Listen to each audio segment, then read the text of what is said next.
അടിപൊളിയായിട്ട് നമ്മൾ എൻജോയ് ചെയ്തു. നേരത്തേക്കാളും നല്ലൊരു തിയേറ്റർ എക്സ്പീരിയൻസ് ആണ് നമുക്ക് കിട്ടിയത്.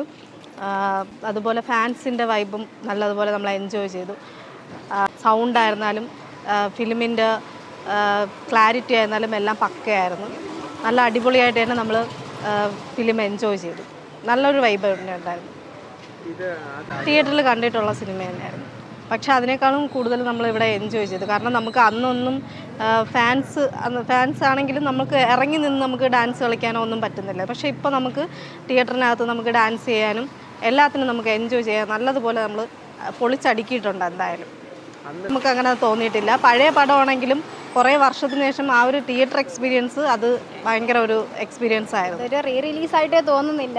ഇതൊരു ന്യൂ ഫിലിം എങ്ങനെയാണോ റിലീസാകുന്നത് വേണ്ട നീ പറഞ്ഞാൽ മതി. അതൊക്കെ ഞാൻ പുതിയ ഫിലിം ഇതൊരു റീ റിലീസാണെന്ന് ഞങ്ങൾക്ക് ഫീൽ ചെയ്യുന്നില്ല. ഞങ്ങളൊരു ന്യൂ ഫിലിം അണ്ണൻ്റെ സിനിമ എങ്ങനെ ഇറങ്ങുമ്പോൾ അതേ ഒരു വൈബിലാണ് ഞങ്ങൾ നിൽക്കുന്നത്.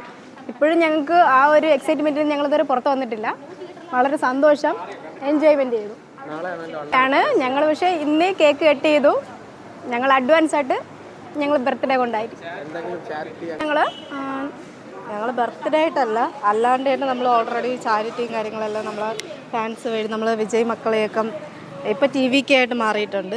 നമ്മൾ മാവട്ട മകൾ റാണി തലൈമി എന്ന് പറയുന്ന സംഘടനയാണ്.